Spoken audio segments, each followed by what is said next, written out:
You're listening to a Monster Kid podcast.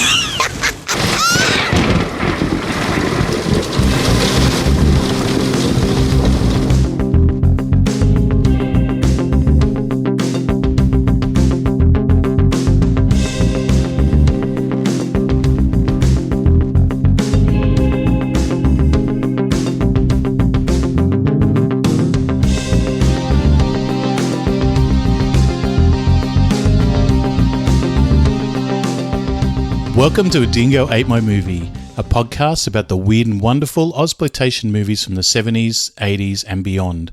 My name is Pete and I'm joined today by Tab from Test Pattern to discuss Brian Trenchard Smith's dystopian Dead End Drive-In from 1986. Here now the news for July 4th, 1995. In the wake of widespread economic collapse, officials are reporting massive general strikes. In the 1970s, there was Clockwork Orange. Then in the 1980s came Mad Max and The Road Warrior.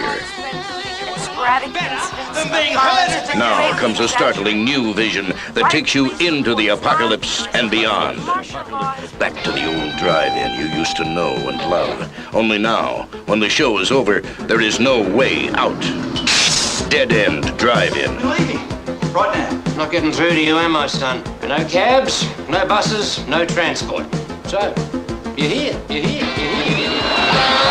government decides what to do with you. Government. This is your home. You can't tell me they don't want to get out. Yeah, but they know they can't, son. There's no future. Come with me. God, Jimmy, can't you see? This is all we've got. Get out of here. And don't you try and stop me again. Get out of the way! Hey!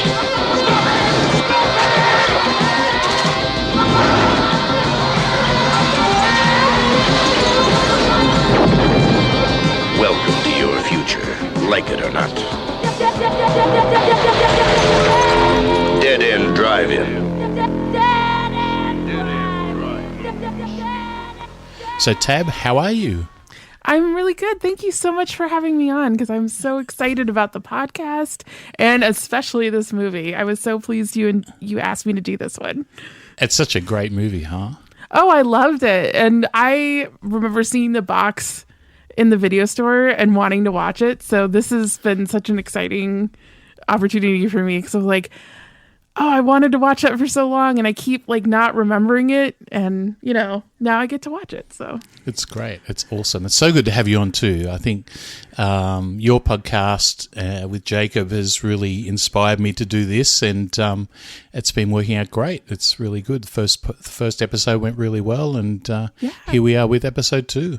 Yeah, I thought the first episode was excellent. And Brandon is such a great person to have on because he is right on the same level as far as podcasting. He's got such a great show and knows the ropes and it was just an awesome conversation to listen to with you guys. So yeah, it was really good. I really had a good time with it.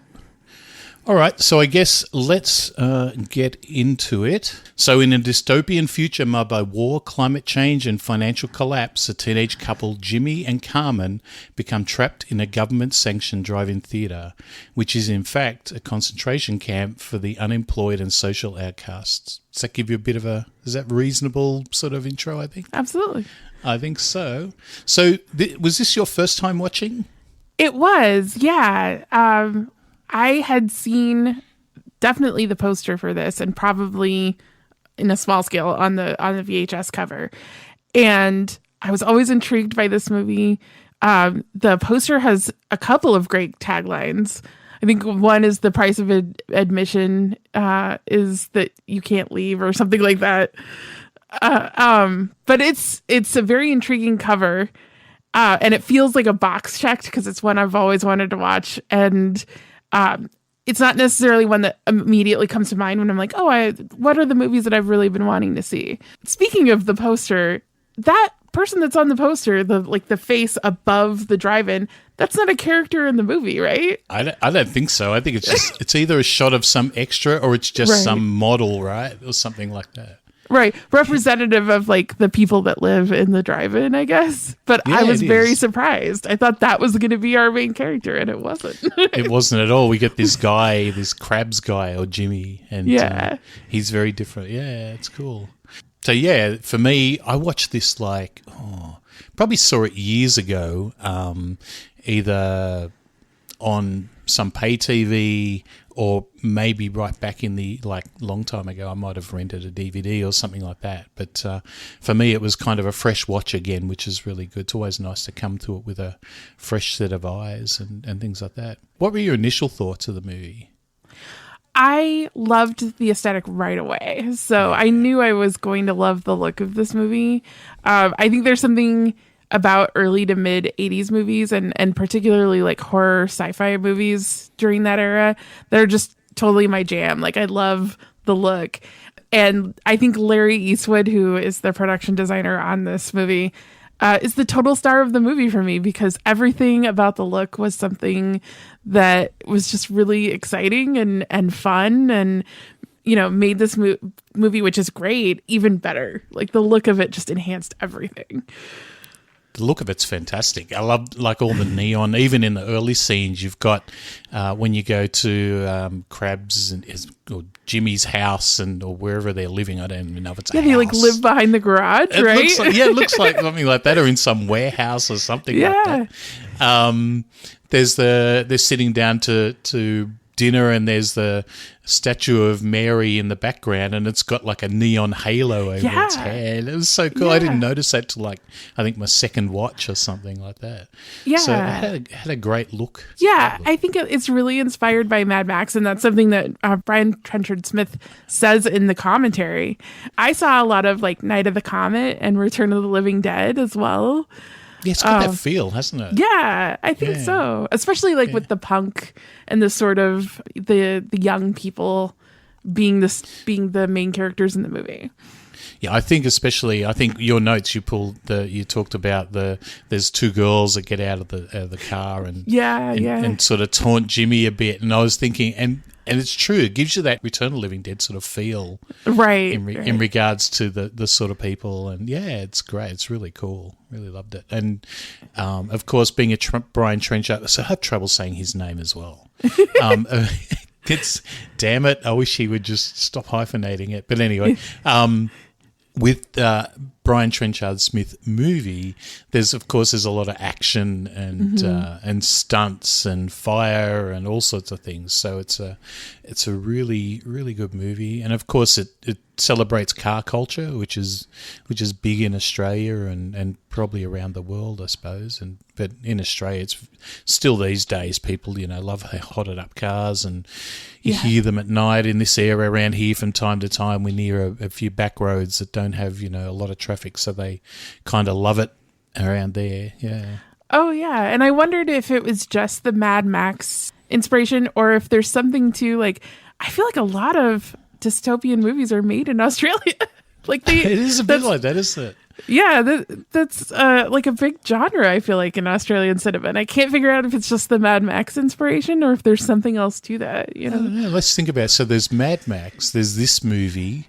I'm just trying to think some of the others. There's things like, there's some of the Ozploitation movies I'm not sure you've heard of. There's one called One Night Stand from years ago, and it's basically about the end of the world is coming, and there's these group of youths. I'd love to do this movie, but it's really hard to find. I don't even know if it's available. And these group of teens are in the opera house just waiting for the world to end, and it's a bit of a drama piece, but also that whole, like you were saying, end of the world dystopian sort of weirdness. You think there's going to be a war? Whole U.S. Navy's known for months. We repeat the headlines again. What is? NATO and Warsaw The war, Pact are now locked in battle. World War III! All people in the greater Sydney area are to stay inside their houses. How do you feel? Calm. Well, I guess we should try and cheer them up. Have our own private party. Good luck. Maybe one night left to live your whole life. One night stand. But yeah, the look of this movie is just everything. Like, even like the car, the 56 Chevy, that is like a dream car of mine, and I love the tuxedo paint style. I prefer like the black and white tuxedo, like the true tuxedo paint job. But for this movie, I think the red was absolutely like the right choice. And there's so many great cars in this, and in all states of repair and disrepair. Like there's some like cherry cars, and then there's some cars that are completely wrecked. So, absolutely, yeah. And there's people and they're all basically homes for people, right? Yeah, in this movie. It's really, they got really creative with the cars as far as making them into basically people's homes and what they could do with them. I thought the creativity was off the charts in this movie. Yeah, it's nuts. It's and the outfits, like some of the outfits, Oh, like the one that really that got me was there's a scene where the police car pulls in at night, and obviously there's a policeman and a woman that have been in the back of the police car. Yeah. And she comes out and she's got like this bra on that's got car lights on the front of it. Yeah, and because of the car culture, I think a little bit, but then also because they're living in a drive-in, a lot of the fashion incorporates car parts. Like you see Carmen start to put car parts in her hair and on her clothes to like make her outfit look different every day. And I thought that was so cool. And everybody else is kind of using car parts for fashion as well. So that she gets those springs in her hair. Yeah. They were. Yeah. And at really one point, strange. Yeah. At one point she has what looks like a car emblem on her belt. Oh, yeah. Yeah. It's great. And just the costuming in general is really quite good. I really enjoyed it. Yeah, I think they did an excellent job, and I loved looking at everybody. Like, there's always something cool to look at in every single shot. So even if they're just panning across the drive-in, there's so much to look at, and it makes rewatching this movie really fun to try to, because if you know the story, you can start picking out the little things in the background. So I thought that was great. Yeah, you kind of see something different every time you watch it, which is really good. And I love that in any movie, being able to just sort of have multiple watches and go, oh, I missed that the first time, and now I can see it here. And this movie for me shared something that I found in Mad Max too. Like the slang ends up being really cool. I remember watching Mad Max and being like, well, I'm going to start calling the police the Bronze now. And I don't know if that's Australian slang as much as it is just slang from the movie. But I liked them calling people turkeys and turkeys. Yeah. Yeah. And when Thompson says, oh, you're gone a million. I was like, well, I'm going to start saying that now. Yeah. Do you know what's really weird? Some of these sayings, and I had this conversation, I think, with Brandon last time, is that some of these sayings, they sound Australian, and I'm like, I don't really hear that one that much. Like Gone a Million, I've never heard. Yeah. Have you got a car? No, I haven't. It'll have to be the cop car. Is he coming back for you? In a couple of minutes. Right. When he does, tell him to park it and piss off. You're gone, son. You're gone a million. I'll say about that. Right, anyone say, right? But yeah, it might have been slang at that time, I guess. So it was probably 80. What did I say? 86, I think it was. Mm-hmm. So it was filmed in 85. Yeah, so it's there's definitely a lot of slang in it, and there's some crazy slang, just usual Australian stuff. And then there's a guy. Oh, what's the character with the cap that he fights again? Is that Hazza? Yeah, Hazza or something. He's just really weird, and he's got that real full-on Australian accent, like that's almost over the top, very much. I know the guy that plays him, Wilbur Wilde, he's very much got that ochre sort of accent, and he really pushes it. And I think Trenchard Smith was saying that he sort of really played him over the top, and it was perfect for the part. Tell us the story. What story? Yours. Nothing much. Lost 2 wheels off my car. Which car? He reminded me a lot of Matthew Lillard. Like, I think they have the same energy because they're both really tall and lanky, and they kind of overact, but it's done in an appropriate way for the movie. You know, it's not just because he doesn't know how to act. It's like a specific choice. And so he really reminded me of Matthew Lillard a lot. Yeah, I think Matthew Hillard's been in a few more movies, though. I think well, that's true. He's more known for TV here, right? And a few other things. And I think I looked up his credits, and he's also been in... He was also in Starstruck, which is another Australian movie I'd love to do. It's not really cool. Ozploitation, but it's a great musical sort of movie. It's a really good, fun movie, like a feel-good movie. Yeah, there's lots of actors in this movie that are recognised. Yeah, I noticed a few, and you know, I've only seen a handful of Australian movies, but Brett Climo from Body Melt is in Dave's Gang. He's the guy that has the stutter, Don. The stutter, yeah. Peter Whitford is a big part in this movie. He plays Thompson. He's in a movie that I loved as a kid called Strictly Ballroom as Les Kendall. So that was really cool to see because it's like, oh my gosh, I recognize him.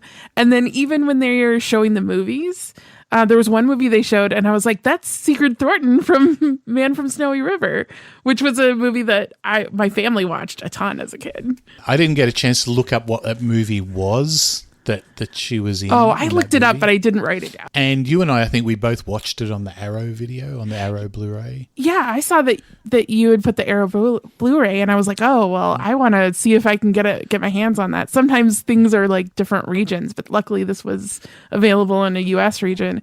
And I bought it, and I'm so glad because I watched version that's on Amazon, and there's a clear difference in quality. So if you're at all interested in watching this movie, I highly, highly recommend getting the Arrow Blu-ray because it's worth it for the quality alone. Like, this movie deserves to be seen in the quality that's on that Blu-ray.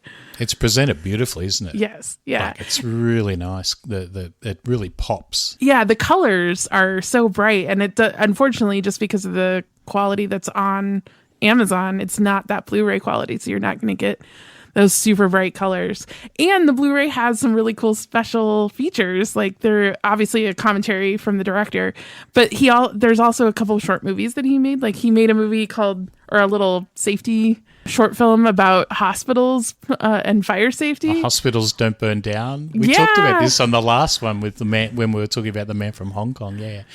And I only just got to watch that last night. I was watching it last night. Did you watch it? I did watch it, and it was like a little mini Ozploitation movie. It was perfect. It was. I was reading up that he was asked by, I think, some Veterans Association or something.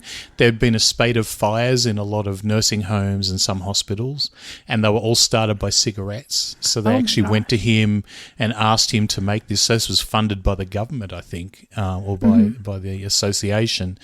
And they were saying that it's like I think it was one of the biggest sort of like industrial films or documentaries in Australia for over 25 years. And May thinks she remembers seeing it when she started nursing as well. That makes total sense. The nurses' hats were out of control. Did you see how tall they were? Exactly. It's so old. But it's for a movie that's like an educational movie, it's so over the top, and the deaths in it are quite disturbing in some way. Multiple fire burns, like multiple fire stun effects. And then you see that poor guy that goes after the little girl that's looking for a teddy bear. Right. Obviously, they didn't make it at the end, and I'm like, oh my God, this is really sad, right? Yeah, I mean, when we say it's like a little mini Ozploitation film, it really is. It is. Yeah, it's great. Yeah, I didn't get a chance to watch Stuntmen. Did you watch that one? I did. I watched Stuntmen. Chris and I watched it, actually. It's really interesting. It was kind of produced almost in a way that you would see on like Sesame Street, where they talk like, this is what this job does, but it's a 45-minute thing, and they talk to different Australian stuntmen just about the stuntman profession, and it was really interesting. I love all that. Like, when we did Mad Max for Test Pattern, there was a 2-hour documentary about the making of Mad Max, and a lot of it was like the car stunts and the regular stunts, and that was definitely the best part of that documentary. So I found this very interesting. And it was interesting to see those guys get to talk about what they do, because you don't see that too often. You don't see it much at all, do you? And there's, once again, being a Trenchard Smith movie, there's always lots of stunts. So it's either, I think this movie, it was a Guy Norris did most of the stunts, and he also did the truck jump at the end of the movie and things like that. And he uses stuntmen a lot in his movies, and obviously because he just loves action movies and goes really over the top. Did you notice, listen to his commentary, I think there's a few times he sort of says that subtlety's not his thing in the way he makes movies, and it's really cool. He's I actually quite like him as a director. I do too, and I think his commentary was very interesting to listen to. And I really like when directors are just like, yeah, I just did this because I thought it looked cool. Because there's nothing wrong with that. You know, he talks about the police cars, how they always have steam coming out of them. He's like, that had no purpose. I just thought it looked cool. And I was like, yeah, do it, man. It's awesome. It works. It was nighttime and it was well lit, and there was like obviously a big light in the back of the police truck, and it looked great. And then things like he was talking about when they were the scene inside the diner at the drive-in, and they were having the meeting, you know, about the immigrants that had just come into the camp. He wanted a shot of them all reacting to what was happening outside eventually, and all trying to find a place to hide. He was saying in the commentary that he was told, "Oh, look, you won't have time to film that," and he was like, "Just watch me." And at the end of the night, he just got everyone to just do it, and so he really gets bang for his buck, right? Yeah, I think, you know, and again, I haven't seen a ton of Australian films, but it seems like there's a lot of creativity that maybe you may not see in like Hollywood movies, because those movies are low budget and they have to figure out what works and make it work under that money. So I think there's so much creativity in the movies that I've seen come out of Australia, especially from this time period. Yeah, I think this period's sort of classic for it, right? Because they're all on budgets and they were sort of not your mainstream sort of movies, and you know we didn't get to things like Crocodile Dundee, Strictly Ballroom for quite a while, right?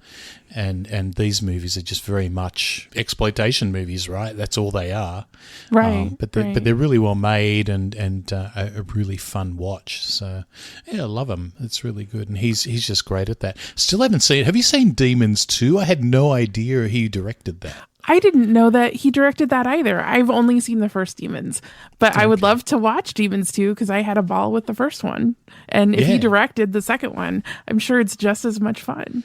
Yeah, he once again, we've done 2 of his movies in a row, and my commitment to everyone is the next movie won't be a Brian Trenchard Smith movie. We'll pick something else. But there's just so many of his movies, right? That he's done. I really want to do Turkey Shoot. That was showing on the screens during the movie a bit, and that's a great movie. That's another dystopian movie, right? Yeah, I think he's really fun, and you know, I loved when he talked about getting the scene from Turkey Shoot in this movie, that like the scene that he wasn't allowed to originally put in it because there was an exploding body. I love that he snuck it into this one. That was so great. I love the way he did that. So it was, I only heard that, like, I didn't know that till this morning listening to the commentary, and he was, because they got taken out by the MPAA. And right. He's like, great, I'm going to slip it into this, and no one noticed, obviously. Yeah. So let's have a quick chat about the production. Yeah. I mean, this being made on a $2.3 million budget is really impressive because of all the stunts, first of all. But like, there's so many cars in this movie, and obviously they got. I think he said they got 400 wrecked cars to fill up the drive-in. But it looked so great. I mean, everything looked amazing, and to do that under $2.3 million is pretty impressive, I think. It's 400 cars. It's pretty. When you think about it, He said they paid $100 each for the cars or something like that. Yeah, and then he told a story about Ned Manning lying to him about his age, which I thought was so funny, because he was like, I would not have hired him if I knew he was 36. He said he was 24, I think. He doesn't look 36, to be honest with you, in the movie. No. He looks a little bit older than I think he's supposed to be. Right. But he certainly doesn't look 36. You can see it sometimes when you know that he's 36, then you go, oh yeah, he's 36. But when you don't know, I don't think you really notice it. Right, and I think you could also explain like some of the sort of deep set like lines by his eyes. I think you could explain that by he's just outside a lot, because I've definitely seen people that are younger than you think they were because they just spent a lot of time outside. Yeah, exactly. And then they said that he didn't really act a lot after this. He like went on to be a acting teacher and a playwright.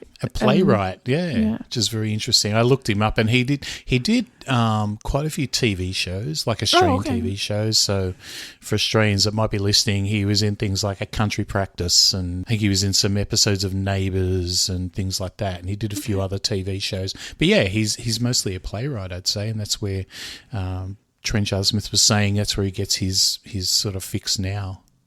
I think that's awesome, but I think he was great in this movie. He's really charismatic, and you 100% root for him, which you need to in this movie because everybody else is so off the wall and crazy. So he is, but he's so in the movie. He's so single-minded, right? About all he cares about is a freaking car, which is just falling apart around him.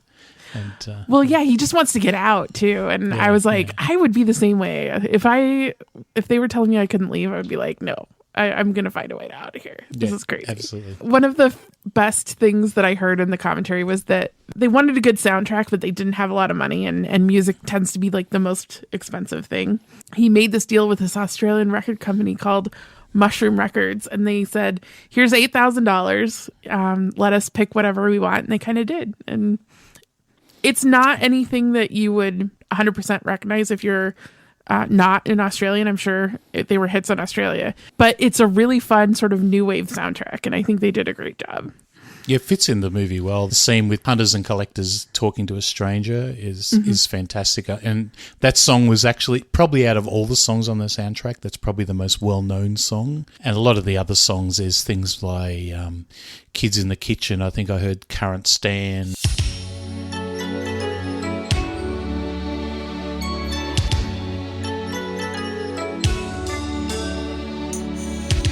There is no place to hide this time. Don't let affection stray away. You can be so demanding, 'cause I'm not here to stay. You know there'll be no longer when I'm not here to see. I can't be holding on to you if I believe in saving ways. I thought it's could be fun. Instead, the whole thing's blown up in my face. In time there'll be no other. Oh, how am I to say no? It's love time for the question. Well, let us stray. So you do what's needed still the sorrow. This is the way we stand. Caught in the crossfire, burned by tender. This is the current stand.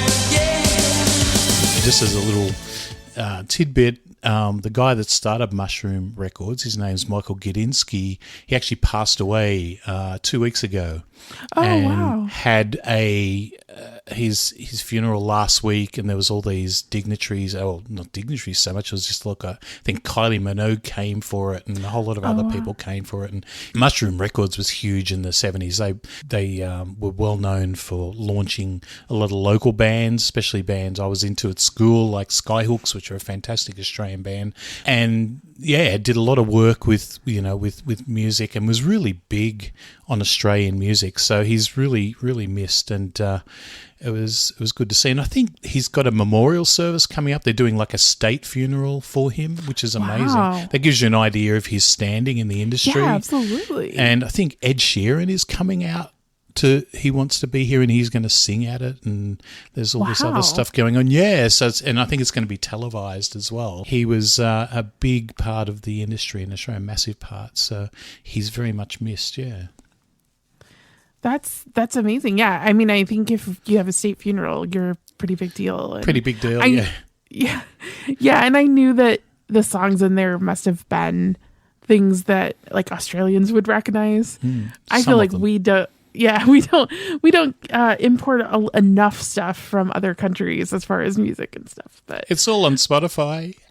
that's true. Yeah. Yeah. Now it's really easy. Now to it's get easy, to that right? kind of stuff. Yeah. It was the same like years and years ago when you could only buy records or CDs, and there was, you were always restricted to what was imported into the country. Right. Especially right. before digital files and, sort of shady digital files, you were always really restricted into what you could get. And you would often go, "Ooh, I'm going to order this CD from someplace overseas and hope to God it gets here. And I know I can't Right. get it here." But now it's just everything's so easy to get.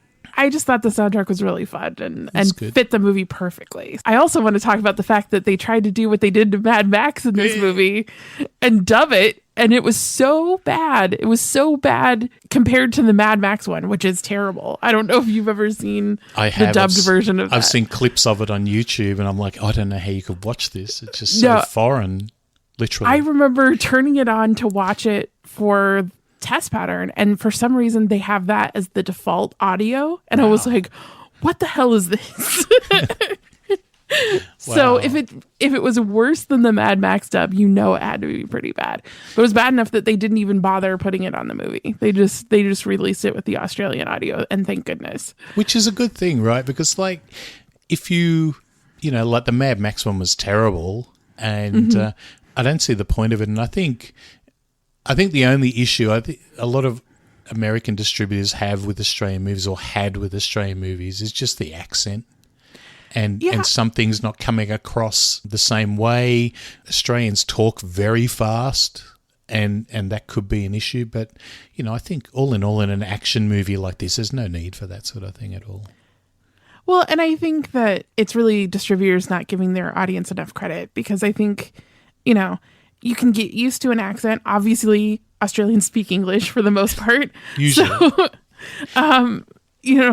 the language isn't the barrier. You can get used to the accent, and you can pick up what the different words mean in context if you think about it at all. So yeah, I don't know. And there's always subtitles if you're worried, right? Right. Exactly. Yeah. I definitely had to do that with anything that we watched that had a lot of Scottish actors, because sometimes that accent can be very hard to understand. Oh, Scottish accents are really hard. And then he talked about bringing graffiti artists to decorate everything, and it was like they weren't like artists that work in an art studio. They're literally like running around spray painting buildings illegally. And I love that he talked about how there was one particularly infamous one that the police were after, and they showed up to arrest him, and he was like, "No, I need him." So he paid his fine and kept him out of jail. And I thought that was a really cool story. Yeah, I think there was another one where it might have been around the same time. There was some, or maybe the same story. I'm not sure. There was a police bust. And of all these graffiti guys getting together and having their little meeting before they went and tagged a whole heap of trains somewhere. And and he got out of it because he was caught with paints, but he also had a paycheck from the production studio for the movie, and said, "Look, this is all for me." So they had to let him off. Yeah. So, but all the other people got arrested and stuff. So he's actually a legit artist and everything now. There's a little bit about him on the Blu-ray. Oh, I didn't that part I didn't look at, so I'll have to go back and look at that. It's mostly just like a slideshow with some text, but yeah, it's quite interesting. It's quite good. So the movie was based on a short story by Peter Carey. He said what the story was called this morning, but I totally forgot it and didn't write it. I think it was just called Crabs, right? So I think it was called Crabs or something like that. And yeah. But he was brought in because there was apparently another director attached to it. He was brought in, and then they decided to change it up, or he decided to change it up to what we've got now, what the movie ended up being. It was filmed in Matraville Drive-In in Sydney South. So this is out near, for Sydney people, it's out near Botany, or non-Sydney people. It's in south of Sydney. It's out near the airport, not far from the airport. Were drive-ins big in Australia? Yeah, they were. Like, I used to go a lot. So my earliest memory of Evil Dead was I'd been out for the day somewhere. I'd been to work, and Evil Dead was on at Caringbah Drive-In, which is a local drive-in to me at the time.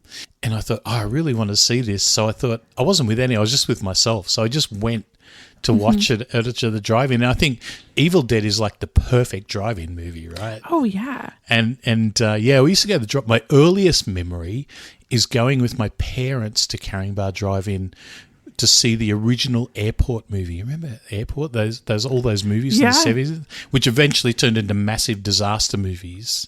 And this was the original. So this would have been, I don't know what year Airport came out, but this was very early 70s. I can only just remember it. So I was probably preteen at the time, and it's just this memory I have. And yeah, I used to love going to the drive-in. Used to go a lot. It's so good. Did you go a lot? I only got to go a couple times because drive-ins were sort of starting to phase out when I was a kid. And the only drive-in that was close to us was about an hour away. It was in Iowa. Okay. So it's a bit of a hike. Yeah. I got to see Roger Rabbit. Oh, okay. At cool. a drive-in. That was fun. Yeah, it is cool. Yeah, I remember it like from the days where you used to hang the speaker in your car. And then it actually went to a stage where you could just find some FM band on, find some FM station, and they would transmit it that way. And yeah, but I saw a heap of movies at the drive-in. There is actually one drive-in left in Sydney at Blacktown. May was saying last night we really should go because you never know how long it's going to last. And I think it's the only drive-in I know that's left. Like Caringbah Drive-In, where I went heaps, is just basically a site of a massive Bunnings hardware store. So Bunnings is like, what's your big hardware chain there? Home Depot. Or Home Depot. Lowe's. So it's kind of like it's the same sort of size. So it's on this whole site. Yeah, they've gone from everywhere, which is really sad. I love going to drive-ins. It's such a great way to see movies. Yeah, I think they started to make a small comeback because of COVID, because they could actually show movies in a COVID, safe environment because it's a drive-in. So I think in some places, unfortunately, Wisconsin is not one of them, but in some places they kind of brought drive-ins back, which was really cool. I hope that sticks around. So do I. The other bit of news, and this is totally different, is I was reading about Alamo having to file for bankruptcy or something. I thought, oh my God, hope they sort of stick around. Because you were saying you've been to a couple of them. Yeah, there were 2 that were built in Colorado, and I got to go to those. And then there were 2 that were built in Omaha, and I have been to those. And then that's probably where the closest one to me currently.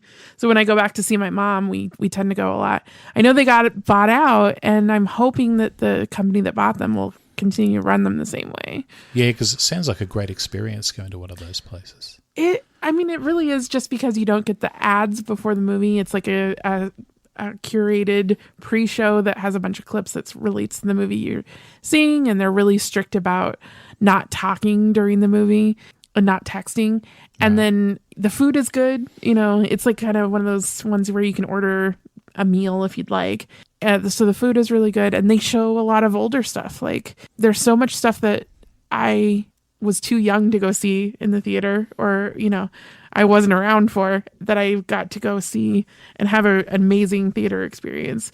I would see Abominable Dr. Phibes and got that's a great movie. Yeah, and got like a 4-course meal that was cooked out of Vincent Price cookbook, and his daughter came and spoke, and it was really cool. Yeah. So they have a lot of stuff like that, like just huge programming things around these old movies. So that was a really fun experience, and that's cool. It would be such a bummer if they stopped doing that, or if they just went away totally. Yeah, it was kind of like a goal of mine one day to try and get over there and go to one just to experience it. Would be. I think the closest thing we have here is they have event cinemas have this thing called Gold Class, where you basically go into a cinema that I think there's probably maybe only 40 people max, or maybe less. And all the seats are recliners, and they have a table in between. You can order meals and alcohol and have it brought to you and stuff like that. And that's kind of like the closest sort of thing we would have to that. But there's nothing curated, nothing. It's just like whatever the most recent blockbuster is, that's what's on there. There's no, nothing else. So. Yeah, that's what I'm really worried that Alamo's going to just go to first run movies, and I'm like, no, we need the old stuff too, because they would have for Halloween they would always have a day where they did a horror movie marathon, but they didn't tell you what they were playing. You just bought the ticket for the marathon, and then they revealed it as they were getting ready to show each movie, and it was so much fun. It's like a lucky dip. Yeah, exactly. Oh, that sounds awesome. That'd be great. Yeah, it was great. Yeah, it was so fun.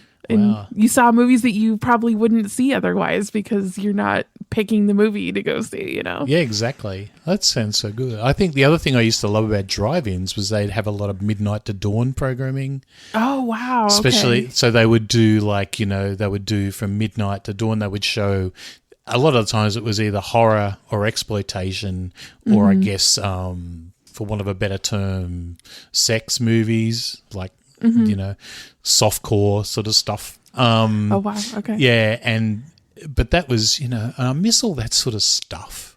Not so much the sex movies, but the going and watching 4 movies, from midnight or from 10 p.m. Right. through to, 5 a.m. or something like that.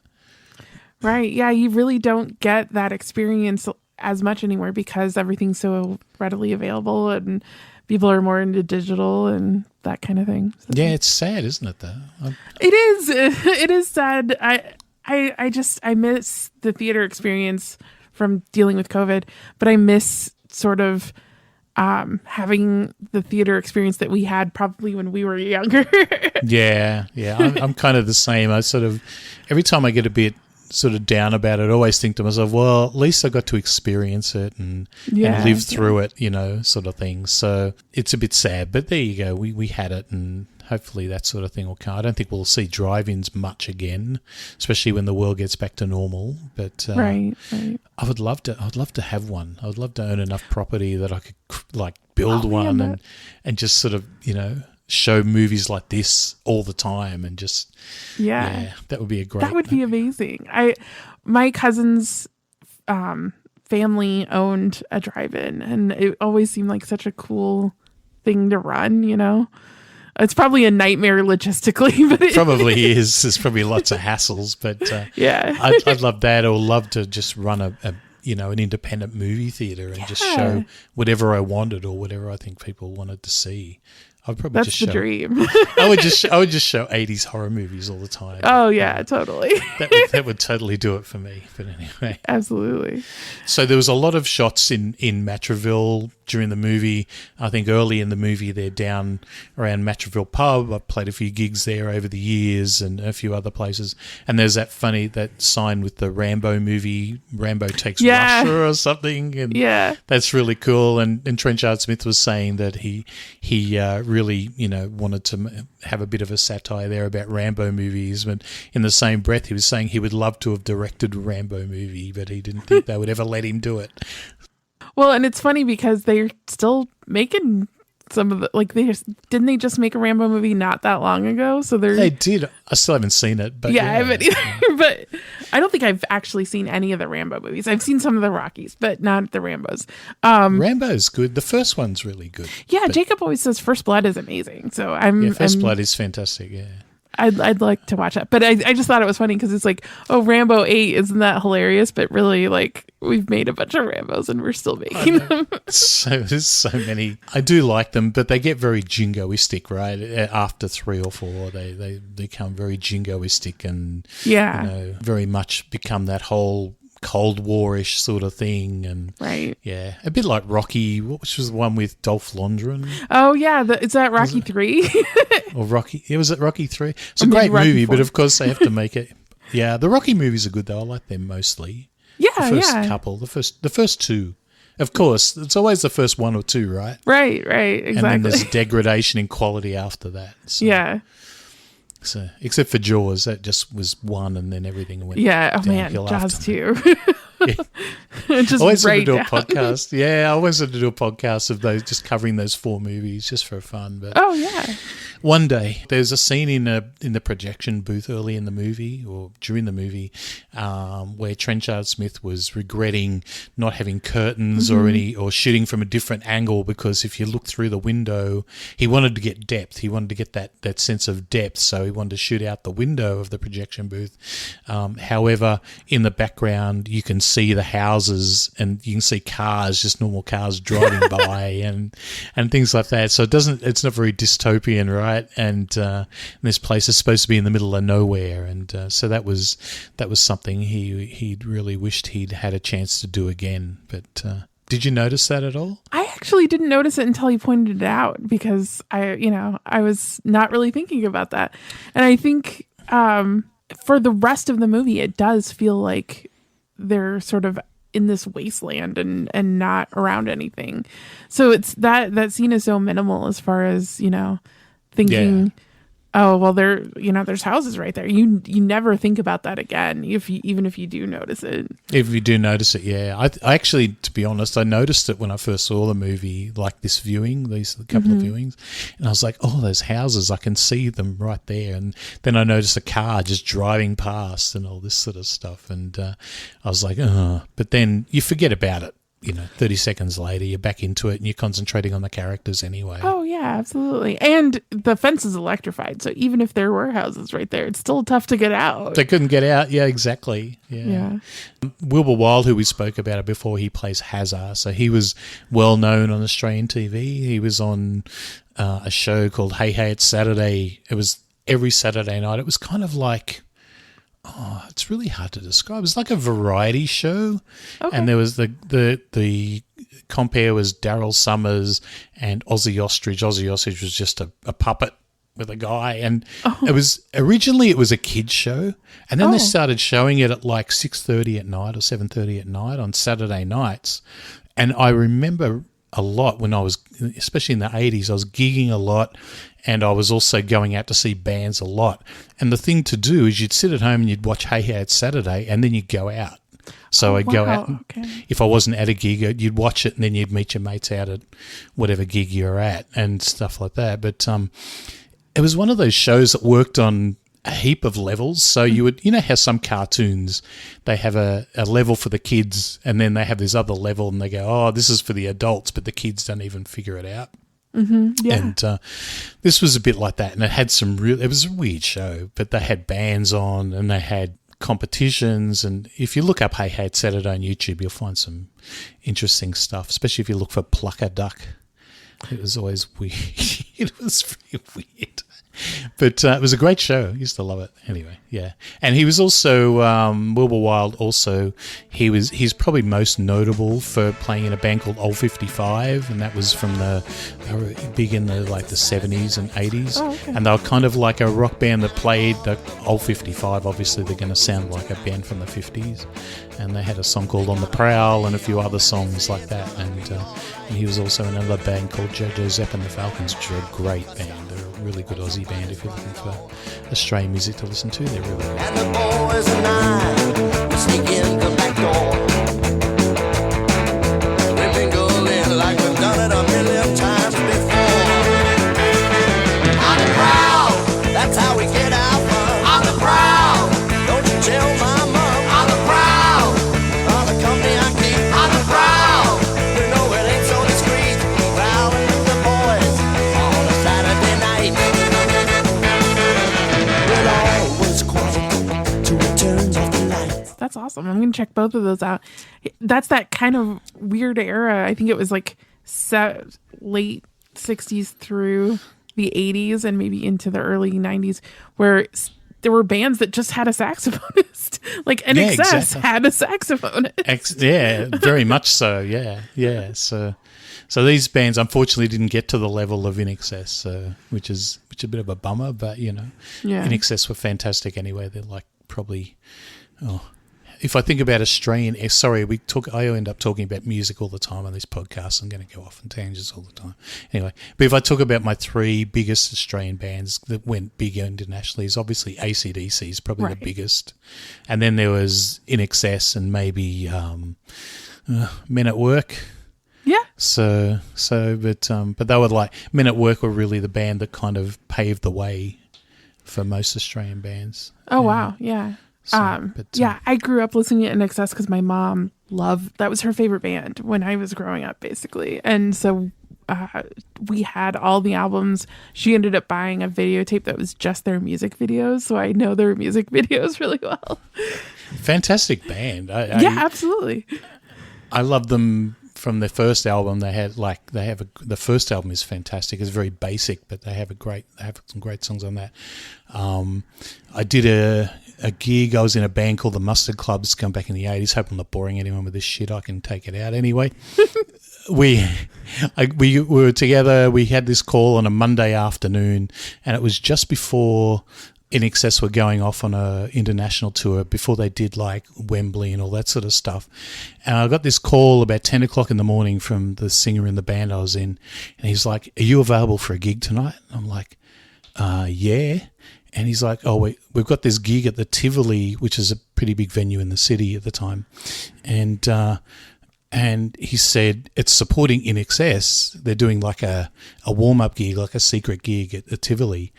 But you can't tell anyone about it until like 5 o'clock in the afternoon because it's going to get announced really late. So we ended up doing this gig at the Tivoli with In Excess. So it was great. It was a really good night. Got to meet the band and hang out with them backstage and stuff. So it was a cool little musical thing to do. And that's my In Excess story. That's amazing. Yeah, so it was cool. And they're great. They're just an awesome band, just watching them, and they're just so good. They're just amazing Australian band. One of my faves. Yeah, I think, I mean, even just watching their early videos, you're like, oh yeah, these guys are going to be huge. Yeah, and they were. Yeah. Probably not my favourite Australian band. I'm not sure if you'd know So I love Midnight Oil. That's probably my I've favourite heard of them. Australian band. I don't know them super well, but I've definitely heard of them. Fantastic band. Them and the Hoodoo Gurus. I love them as well. Oh, and the okay. Smart Folk. I love the Smart Folk as well. Plug. Anyway. We already talked about costume design, and I had to look up the guy's name. Anthony Jones was the costume designer. Oh wow! And he the deserves costumes all the were just amazing. Yeah, costumes were amazing, weren't they? It's so good. So, well, the girl with the headlight bra, I was just like, oh come on, you can't get it looks rid so of great. this.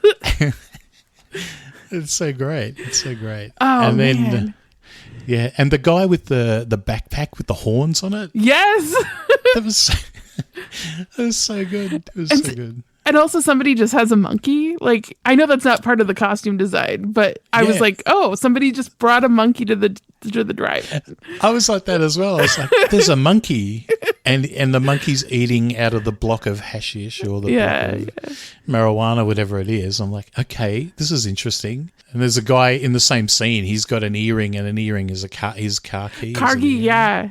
I loved that everybody kind of incorporated car stuff into their fashion. I thought that was cool, and it made sense with the movie. And even Jimmy's brother has like car reflectors sewn onto his jacket.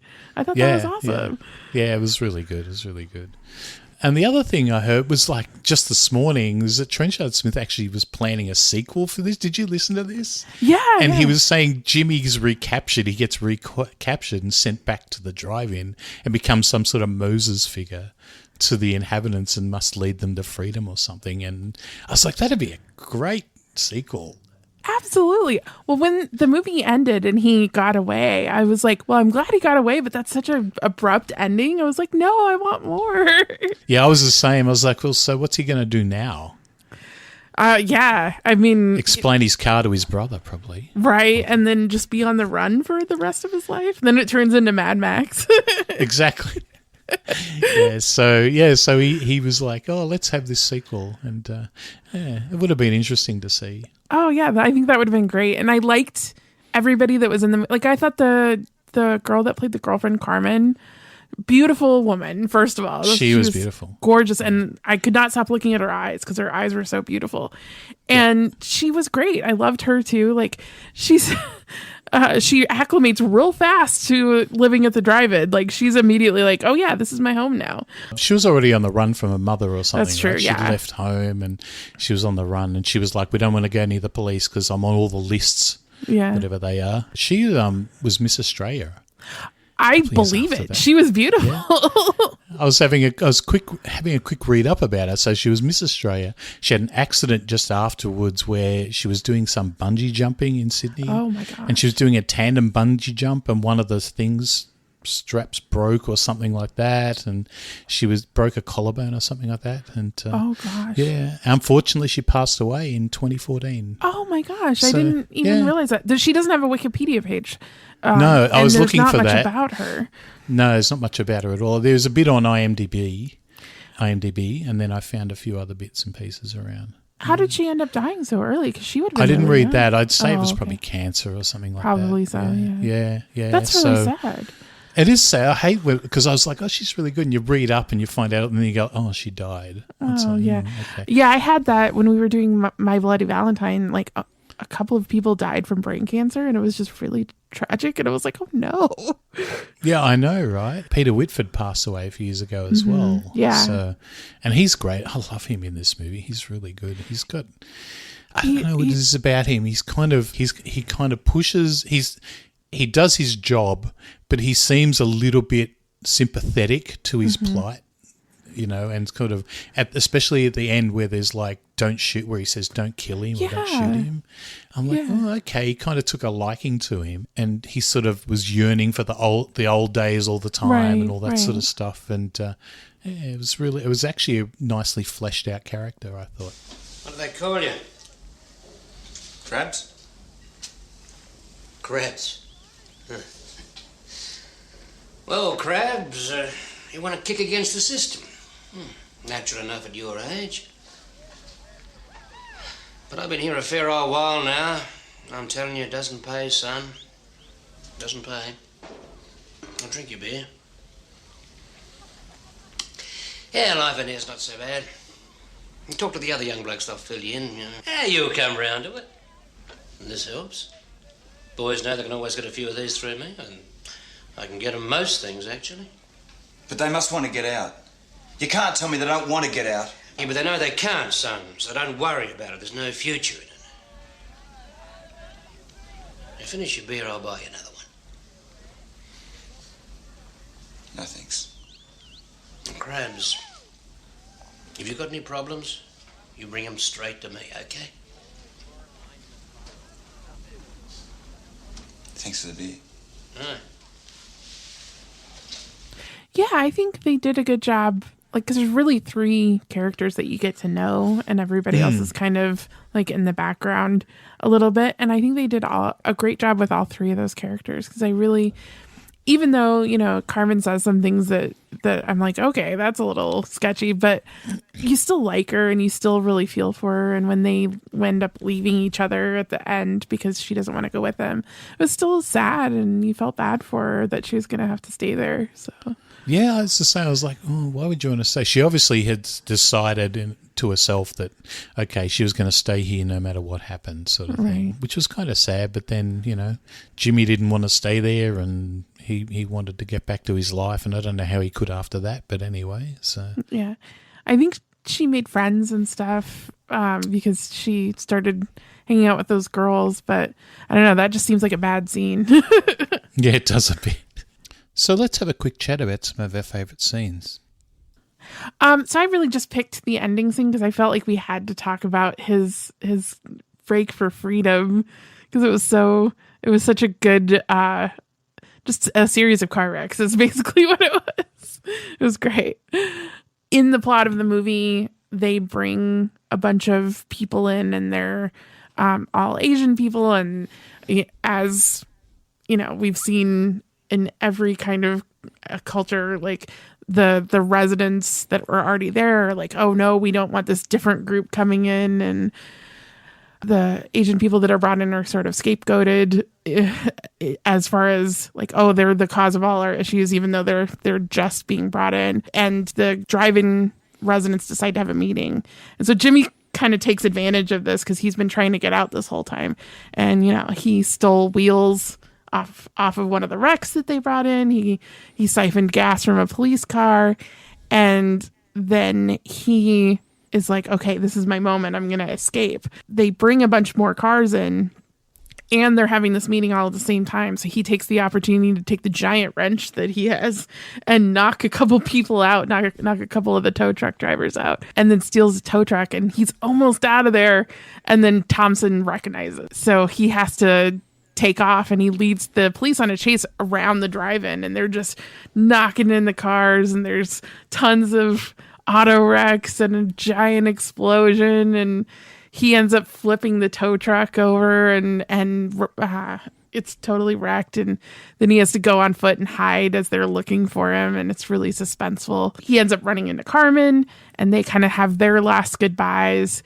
And then he goes up to the drive-in office and holds the guy that's running it, Thompson, at gunpoint. And he's like, okay, I'm getting out of here one way or another. And Thompson lets the police know he's there. He shoots Thompson and the police officer, and then kind of has one last final shootout, jumps into the cop car, and then drives up the ramp that was holding all the cars that they brought in, and drives right through the drive-through sign, or the drive-in sign, and lands, and has a very appropriate song to drive off to, and that's the end of the movie, and it was great.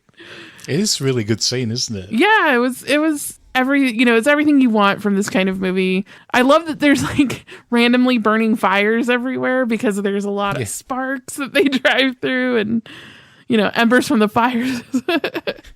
I was more concerned they were kind of like driving through people's homes and destroying where they were living, and they're all running in trying to put the fires. There's massive fires, and they're using their jackets to try and put it out. It was great. I was still not sure who shot who. So if I think of that scene in the office there when he grabs the shotgun. Right. And then the cop comes in, and then, is it Thompson, grabs the shotgun off him and says it's him. I think in the struggle, he shoots the cop with the shotgun. Oh, Thompson does? Okay. Yeah, I think so. Oh, they both kind of do, because they're struggling with the shotgun. And then I think the cop gets off a shot, which actually shoots Thompson in the back, because you don't see anything at the front when he's laying there. Right. That makes sense. Yeah, one of the viewings, May, said to me, did he get shot? Because he doesn't look like he's got shot, but there's blood coming out of his mouth, which sort of signifies he's dying in movie speak. Right. Because I was thinking about it this morning when I was watching it for the last time. I was thinking, I think the shotgun goes off, it shoots the cop shoots him by accident in the back, and that's how he dies. I think that's a way of sort of like, Jimmy can't really be blamed for killing anybody because it was all an accident sort of thing. Maybe. I don't know if Jimmy was willing to actually shoot anybody. Yeah, I think at that point he probably would have, just because he wanted to get out of there. So yeah, I think so. But yeah, that makes sense, because they wouldn't want him to be like, have killed people.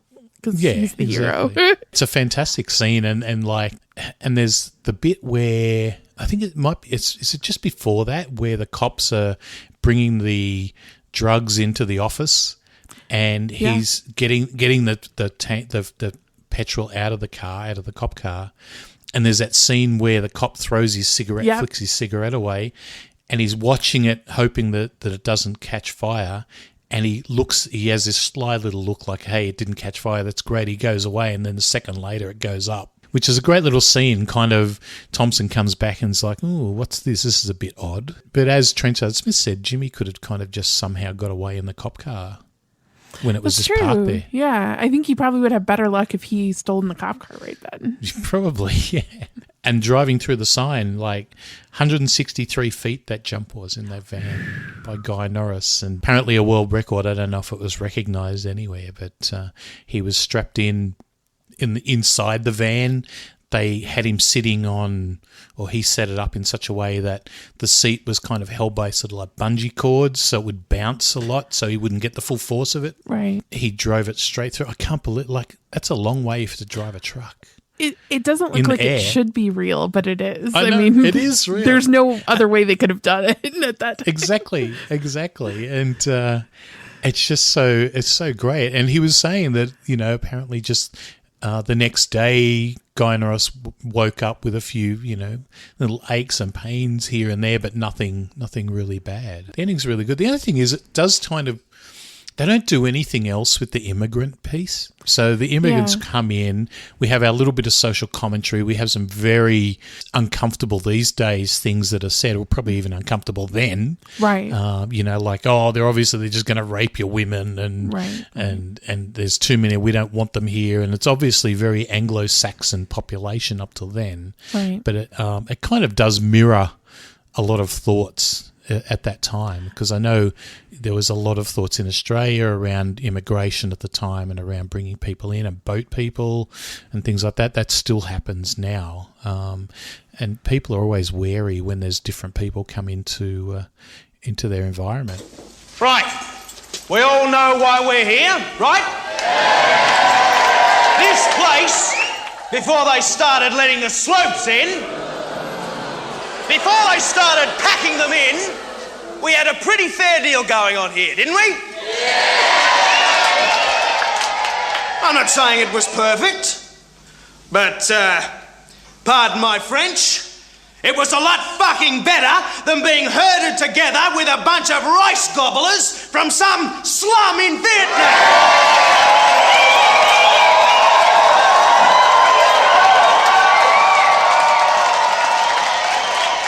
There's just too bloody many of them, right?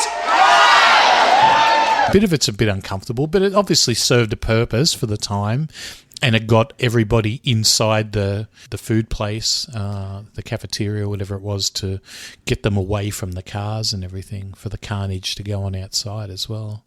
But it ended kind of abruptly. It wasn't talked about much anymore. Yeah, that's true. And I think part of it is because, it's Jimmy's story, but I think they did handle it well because, it's clear Jimmy is really the dissenter. He's the one that says, hey, we're all prisoners. We should all be living together and try to work together and be sympathetic to these people that have been brought here and are being forced to stay here just like we are. And we see him defend that, I believe he's Indian, that Indian gentleman that comes into the bathroom that they're harassing. So it's very clear that our hero is on the right side and that Trenchard Smith is trying to make a point by showing this. And I really saw the drive-in as a microcosm for what was going on outside, probably because there's, people were really combative with each other on the outside. Yeah. And I can imagine that with low resources, that's really when, if people are coming in from other countries, they tend to get scapegoated and that level of harassment goes way up because people are already bigoted, and then that gets exponentially worse when there's not enough things to go around. That's true, very true. Yeah. And interesting to find out this morning that there was a scene shot with Jimmy and that Indian fellow prior to this that was taken out by the distributor. They wanted to, for pacing, I'd say, that gave you more of a conversation between Jimmy and the Indian guy, and that sort of formed the basis for him sticking up for him in the bathroom as well. Oh, gotcha. Yeah. So it's amazing. There's a lot going on in this movie, actually, for an exploitation movie. Cool. I wasn't expecting the social commentary aspect of it because a lot of exploitation movies in general tend to just be it's this really fun romp, but this, it was nice to see that this had a sort of a message as well. The other thing that was interesting about that scene, I don't know if, I think he mentioned it once again on the commentary, but in that scene there was shots from some other Trenchard Smith films that were kind of the same, doing the same sort of thing as the movie was. So, for instance, when they were chasing him around in the cop cars, there was the chase scene from Man from Hong Kong going on in the background. Yeah. And when he was fighting the guys, when he hit the guy with the wrench and things like that, there was the George Lazenby, Jimmy Wang Yu fight from Man from Hong Kong in the background. And it's really great how he kind of linked all this together. I noticed that, and I wondered after I watched it the first time, I was like, I wonder if that's Man from Hong Kong. And it was. Yeah, it was. So it was really well done. So for the scenes I had the first one was my morning after scene, I guess you'd call it. So when Krabs and Carmen wake up after spending their first night at the drive-in after the wheels are stolen, obviously they can't go anywhere. There's that great scene where they start in the car and it pulls back as the top of the car goes back of the convertible, and it comes up and they just see this area all around them with just cars that are still there. I'm not sure he was really expecting to see that. He thought they were the only people in the drive-in sort of thing. I don't know how he didn't notice anything the night before, but anyway. I think Trenchard Smith did a great job of kind of shooting around the areas where it was clear people had set up and were living. I don't know how a character wouldn't see that, but he did a great job of sort of shielding it from the audience, so it was like a reveal in that morning after scene. Yeah, it was great the way, and then there's that whole piece. I think from there, then it's just finding out more about what the whole place is about, and that the reality of his situation is, he's actually not getting out, and right. They've impounded him in his car. They've taken his wheels, so he can't go anywhere. And they even do things like here's some tokens. You can use these for food. And they go to the diner and they get food. And she says it's for. And there's that really strange lady. She's kind of strange, going through all the food they can have. And Jimmy's some sort of a health nut, so he's not into any of this food. And where his girlfriend Carmen, she's quite happy to have whatever the thick shake and the Coke and. Well, I just thought it was so funny that the lady was like, "You're gonna have a sundae for breakfast," and then they don't even have like breakfast food. Like, what did she expect her to eat? Yes, love? I'll have 2 banana fritters, please. Only at night, banana fritters, love, when the pictures are showing? Great. How about a nice egg burger? I hate eggs. An easy burger special, then, that's real nice. With beetroot and lettuce and onions. I'll have a strawberry sundae, a strawberry thick shake, and a Coke. For breakfast? Who are you, me mother? And for your hubby? I'm not a hubby. But you are together, aren't you? Yeah. Orange juice, easy sea burger. We don't do orange juice, love. Lemonade, Fanta, Pepsi. And thick shakes. Chocolate, strawberry, vanilla. Milk. That'll be 8 coupons, love. The pink ones. It's strange at first, but you'll settle in.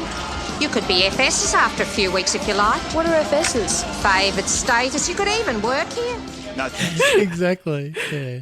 Obviously, everything's set up for them to just live there because they give them the token book. You see them with towels, so they obviously get given towels to go to the bathroom and shower and clean up. I don't know what they do for clothes. Really interesting the way that, that whole scene and the next few minutes after that is really showing you the situation they're in, and they're not really, going anywhere. Well, yeah, when Carmen goes in the bathroom and they have that whole beauty shop set up. Yeah. In there. That was great. Although they had the hairdryer from the hairdryer gaffer tape to the hand dryer. Yes, yeah. And they were drying people's hair with it and stuff like that, yeah. Yeah, that was great. Cool. And you see throughout the movie, like, she's trying to find different ways to wear her outfit so that it looks different every time. And I thought that was really creative and cool. You'd think that they would give them clothes, but apparently not. You would think so, right? But they were there, I think, by the looks of the movie, they were there for, maybe 2 or 3 nights before he made his run for it at the end? Yeah, it seems much longer. It seems like I think because Carmen, immediately is just like, I've made friends. We're gonna live here. Yeah. She kind of gives up right away. I thought it was much longer, but yeah, it's only a couple of days. Yeah, a couple of days, and that's it. And he's still wearing his singlet and jeans and stuff like that. Yeah, it's interesting. And they show him running around. Doing it. Yeah, that's what I was going to get to. So there's this scene where I've put inmates, but I don't know, what would you call them? Just citizens of this sort of... Yeah, I mean, they can't get out, so it's technically a prison. Yeah. When they're all rising at dusk, so the sun's going down. You got that awesome Hunters and Collectors song, Talking to a Stranger, come up.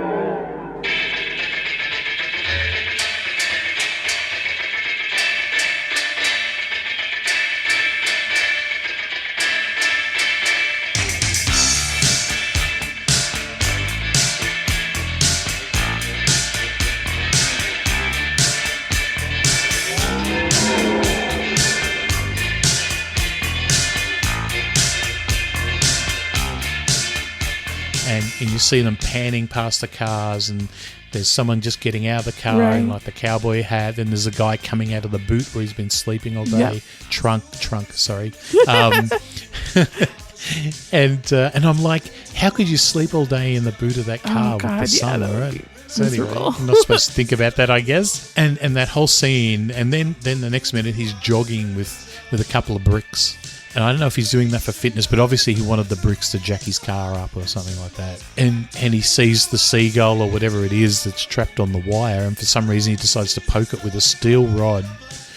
And all of a sudden he realizes it's a electrified fence, and there's all this shock going up and sparks and all this sort of stuff. And I think that was a great, like, the whole, to me it's the build up, it's the panning and the music. And I think once again Trenchard Smith was saying that it was his little way of doing like a music video clip sort of thing. And because he would have liked to have done that, but he said in the commentary that he was at 35 or 36, whatever he was at that age, he was obviously way too old to do a video clip for a band. I think that's so funny that like he was considered too old. That's so, it's a, if he's directing it, what's the difference? Yeah, I mean, if you're good at it, I mean, that's how David Fincher got his start. Exactly. Well, the same with Russell Mulcahy. Oh, okay. So he was really well known for all those Duran Duran clips. Oh, wow. So he did all of those, and he ended up being the guy doing Razorback, right? And if you look at, have you watched Razorback? I haven't seen. I've seen like a few clips of it, but I haven't seen the whole movie. No. The whole movie's just like a music. If you put like band music under all of it, it's just like a video clip. It's a great movie. It's just shot beautifully. And, right. Well, a bit like this one in a way. I remember those Duran Duran videos, and like they're very cinematic. So I can imagine like an actual movie would be pretty cool. Yeah.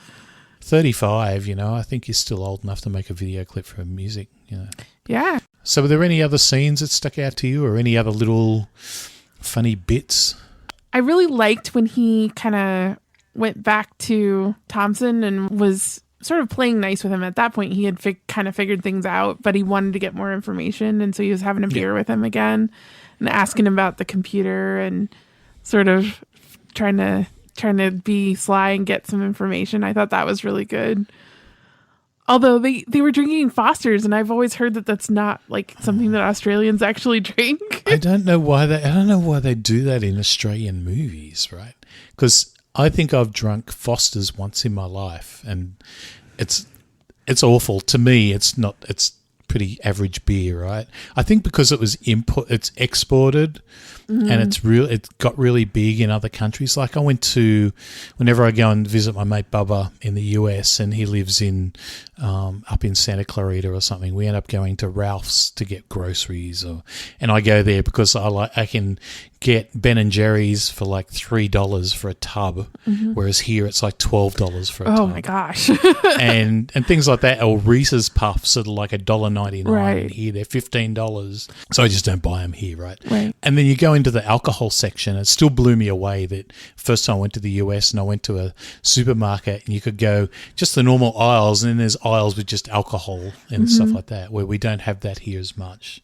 We have a lot of the supermarkets here, the big chains, they also own liquor outlets, but they're not in the same shops. So Woolworths in Australia have grocery stores, and then they have, I think, BWS is their brand for beer, wine, spirits, and but near where I live, they have Woolworths, and next door to it in a separate shop is BWS. Colorado was the same way. You couldn't sell alcohol in the grocery store.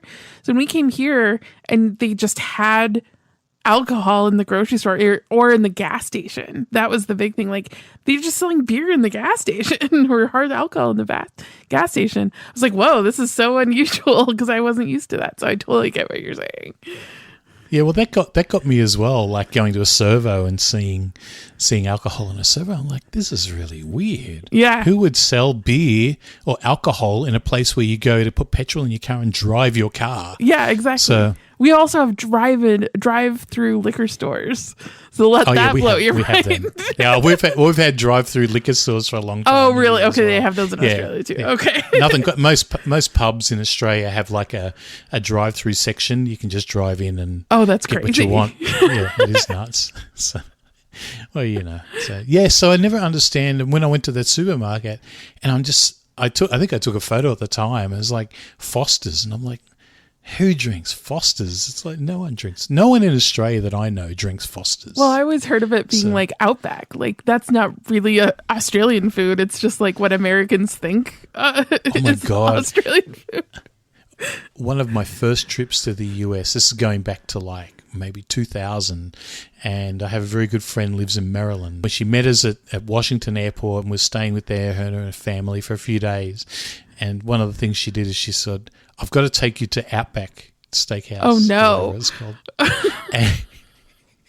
and it was so, I think we stole a menu. I probably have it somewhere. And and I was like, oh, this is really fun. I'm being like really respectful, but I was like, oh, this is really strange. At the time they had something that it was terribly racist. There was something, was it Aboriginals or something like that?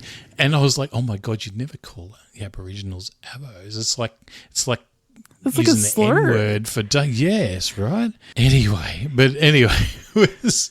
Oh my gosh. It was quite. But do you know there's an Outback Steakhouse in Sydney? There's one not far from where I live. That's so surreal because it's like if there was like some weird American restaurant and then we decided to have that in America too, you know, like some weird like foreign American style restaurant that they're like, yeah, that's just so weird to me. But yeah, I was like, they're drinking Foster's. I didn't think Australian people drank Foster's. Nope, we don't. We used to have Sizzler here. That's an American thing. Yeah, right? yeah. That's all gone now. We don't have Sizzler anymore. Yeah, I don't think it exists anymore. No, we used to have Denny's years ago. You're not missing much. Denny's isn't that great. There used to be shitloads of Starbucks in Sydney. Because there's shitloads over where you guys are. You can't they're turn on a every corner without finding. Yeah, exactly, right? So they tried the same strategy here. And Australia coffee culture is completely different to US coffee culture, right? So there's lots of specialist cafes and where your coffee's made a special way, whereas obviously Starbucks is very much just, this is what you get, blah, blah, blah, whatever. So I think they opened too many too quickly, and then they basically pulled right out of the market. And I was like, oh, I don't mind Starbucks sometimes. And I was a bit disappointed. There was still a couple, I think there was 2 in the city, like in Sydney, and a few more. And then they started coming back again, but they're a little bit more selective where they open now. They open in some of the big malls and just have stores. So there's one here at Penrith, which is about 40 minutes from where I am. So I made sure that last Halloween, May and I went there to get our pumpkin spice lattes. And then we went at Christmas for the Christmas stuff, and that's really the only time we go for that sort of stuff. And because I love pumpkin spice latte, and you can't get that here anywhere. So, yeah, I guess that makes sense. Do you guys have pumpkins? We have pumpkins. Oh, do you? Okay. I cooked with pumpkin last week. Yeah, it's just strange. I mean, there's funny little cultural things, but yeah. Maybe for me, it's more a memory. I used to come to the US a lot for work, and I used to go every October. So I'd always stay a bit longer, and I'd hang out with Bubba, and we'd always go to Halloween Horror Nights at Universal. Yeah. And I miss that so much. Yeah. And because I loved it. And we went to Knott's Berry Farm one year, and I'm pretty sweet on Elvira, and saw her show, and then went to she put out this beautiful big book with photos and a bit of a story about her life, etc., etc. So I'd already ordered a copy of that autograph, but when I was there, I thought, oh, I might get another one. So I bought another one where she was doing a signing. So if you bought the book, you could do it. So it's like, this is a way to meet her, right? Right. So I got the signing and met her, and then when she did the show, we were sitting right near the front, and she has this audience participation bit, and Bubba, because he's loud and big and a great guy. He's just really gregarious. And he got up and did a whole section of the show on stage with her with these other people. It was mind-blowing, right? And so I really miss October in the US. I used to love coming. And I was like, last year we couldn't go because obviously COVID. Right. And I went the year before, I think, with May, or was it the year before that? And the first thing Bubba says to me a couple of months ago, he's like, so you coming again for Halloween? And I'm like, well, once COVID's gone and I have income again, I have a job, maybe I'll think about it. So it's always good going because, like, you know, when you stay with friends, it's obviously cheaper. You really just have to worry about airfares and things like that. But we used to have a great time. We used to go, we'd buy, because he would put me up. God, we're going off on a tangent. Anyway, because he would put me up, I would always buy the tickets for horror nights and stuff like that. So we'd buy VIP tickets. These were the old days when I was earning really good money, and the VIP tickets were so good. Because have you been to a horror nights before? I haven't. No, I haven't. The lines get so long. Like some of the waits are like well over an hour. So you have this VIP pass, you just go straight in. It's fantastic. Yeah, I mean, hopefully you get to do that again. I've always wanted to go to Disneyland in October because they have the Halloween tree that they dedicated to Ray Bradbury.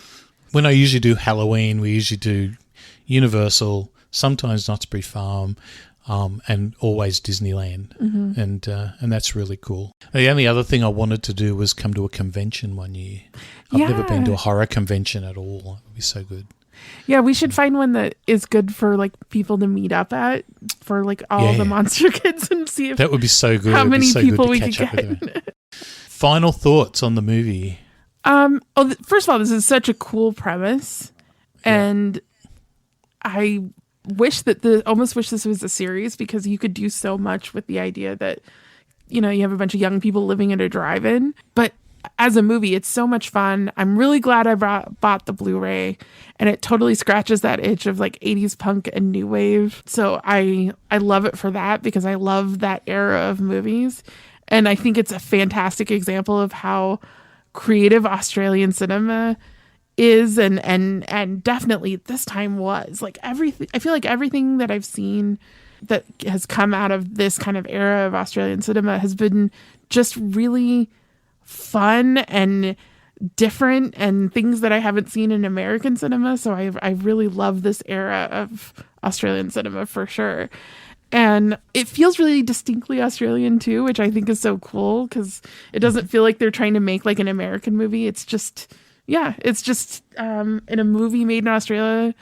And I love it. And I think I would put this slightly below the original Mad Max as far as what I've enjoyed most out of the Australian movies I've seen, which is pretty high praise because I loved the original Mad Max. For me, I think the things where I was really impressed with the Arrow Blu-ray, the print, the colors were fantastic. Yeah. And in general, just in the movie itself, just all the neon and the colors and the lighting, everything is sort of so, I don't know, it's super colorful for such a sort of like, you know, dystopian movie, which is usually you know, dank and grey. This one is so bright, and it got a really poor reaction here. I'm really disappointed that it didn't really get the traction here that it should have got, whereas apparently in the US it did a lot better than here. Now I'm kind of glad that, I guess, you know, it's getting the recognition it kind of deserves. And when I was planning this out and going through stuff, I was looking around. There's plenty of podcasts about this movie. Yeah. There's lots of reviews online. So it's really great to see that it's getting the recognition, and it's great to see that, you know, it's finding an audience, even if it's, how many years later? God.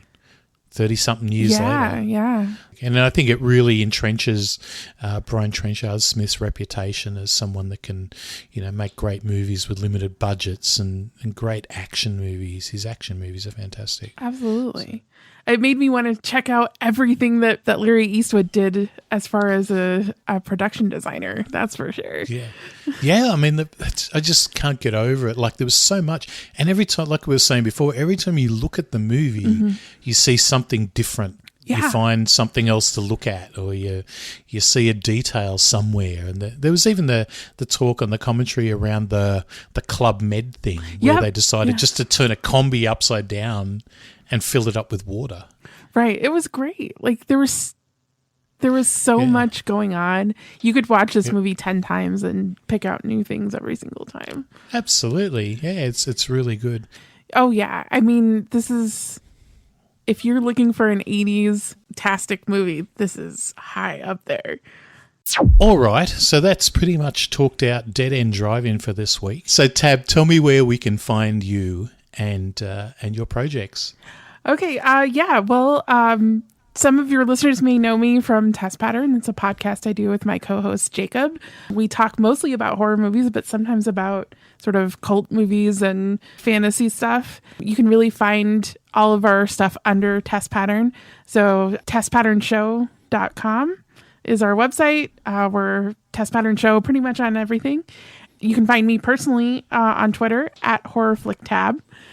And we take two movies, kind of do a theme, and just talk about them for literally hours. Our podcasts are very long, so they are. I was like, oh my god, they're so long, and I'm like, I don't really have to make one that long, do I? No. Few people do. We probably don't either, but we do. Wow. I'm actually working my way through the Island of Dr. Moreau. Oh, awesome! Yesterday, and I looked at it on the car. Look, I was playing it through my Bluetooth in the car, and I was like, this is 200 minutes long. And I was thinking, wow, an old VHS tape, 180 minutes is like 3 hours. I'm like, oh my God. This is so long. So I could just imagine editing that. Yeah, I mean, it takes a long time, but it's worth it when people write to us and talk to us about what they liked about the show or what they like about those movies. My favorite thing is when somebody writes to us and says, this got me to rewatch this movie. And especially if they're like, I'm not a fan of this movie, but this got me to rewatch it. I'm like, yes, we're doing our job. Yeah, exactly. Yeah, they're great. And you guys have definitely inspired me to do what I'm doing now, which is fantastic. So, and you've inspired a lot of people. I think so, which is great because everybody's so creative and I love seeing what everybody comes out with. Well, thank you very much for joining me. Yes, this was such a pleasure. I love it. And thank you so much for choosing this movie for me because this has just made my week because I love this. And I've been wanting to watch it for so long. Awesome. Well, thank you again. And when we come back, we'll talk about what we're doing next time. How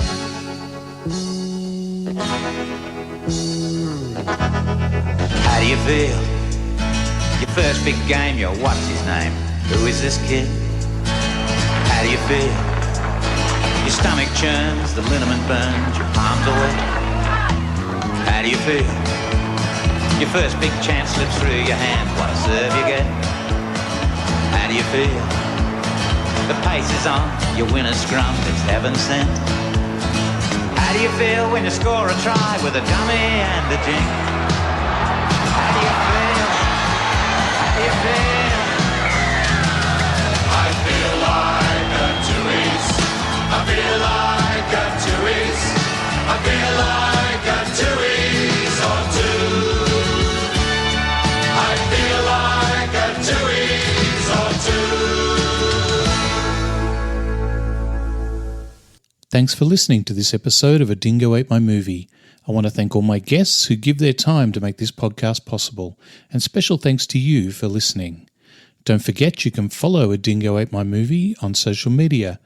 At Twitter, it's @DingoMovie, Facebook and Instagram @DingoMoviePod, on the web or at dingomoviepod.com. I'd love to hear some feedback, so if you have a minute to spare, please leave a review over on Apple Podcasts or drop me a line at pete@dingomoviepod.com.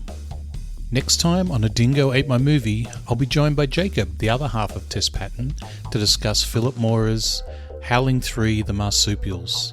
So please make sure you join us then, and until then, thanks for listening and see you later.